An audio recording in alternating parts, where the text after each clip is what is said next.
नीटच्या मुद्द्यावरून लोकसभेत खडाजंगी राहुल गांधींच्या आरोपांवर केंद्रीय शिक्षण मंत्री धर्मेंद्र प्रधान यांचा पलटवार। उद्धव ठाकरे 4 ऑगस्टला दिल्ली दौऱ्यावर जाणार। दिल्ली दौऱ्याच्या दरम्यान ठाकरे इंडिया आघाडीतील नेत्यांच्या गाठीभेटी घेणार, सूत्रांची माहिती। नवी मुंबईतील तुर्भे पोलीस स्टेशनमध्ये शिरलं पावसाचं पाणी, कागदपत्र भिजू नये म्हणून पोलिसांची झाली धावपळ।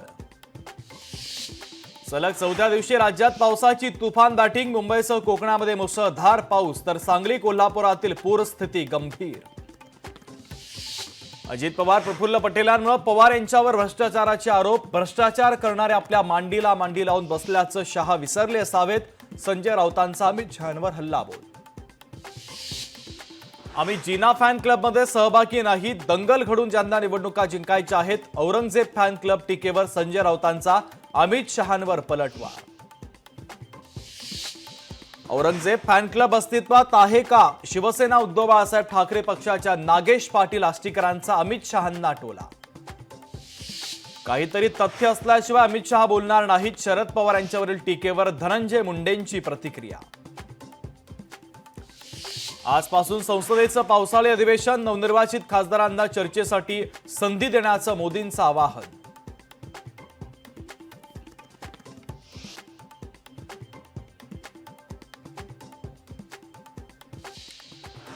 यवतमाळमध्ये सोयाबीनचे भाव घसरल्यानं शेतकऱ्यांना मोठा फटका, सोयाबीनला 4,500 रुपये प्रति क्विंटल भाव मिळत असल्यानं शेतकऱ्यांना तोटा।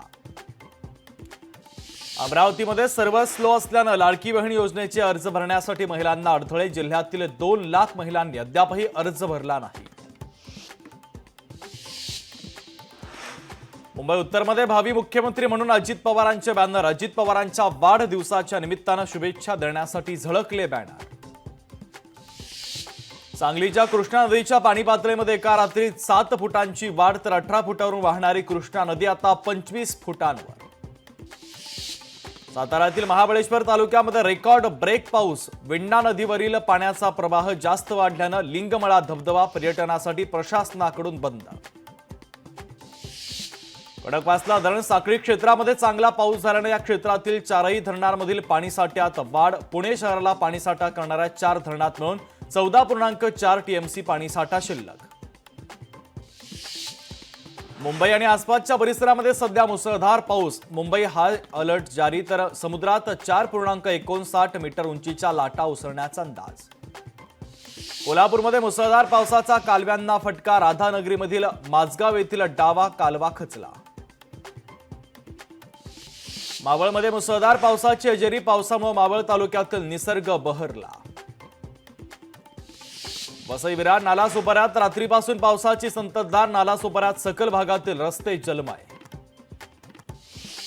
सातारा जिल्ह्यात आज सकाळपासून 7.3 मिलीमीटर पावसाची नोंद, जावळीमध्ये 28.3 मिलीमीटर, तर पाटणमध्ये 24.1 मिलीमीटर पावसाची नोंद।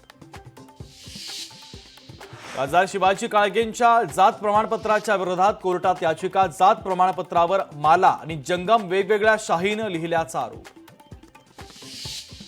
धाराशिवमधील धनगर समाजाचं उपोषण अखेर मागे, मुख्यमंत्री शिंदेंसोबतच्या सकारात्मक चर्चेनंतर उपोषण घेतलं मागे। काहीतरी तथ्य असल्याशिवाय अमित शहा बोलणार नाहीत, शरद पवार यांच्यावरील टीकेवर धनंजय मुंडेंचं मोठं विधान। बीडमधील ज्ञानराधा प्रकरणी परभणी शाखेत 34 जणांची आर्थिक फसवणूक झाल्याची बाब उघडकीस, 34 गुंतवणूकदारांचे 2,67,00,000 आर्थिक फसवणूक। लोकशाही मराठी ऐका, पहा, जागरूक रहा।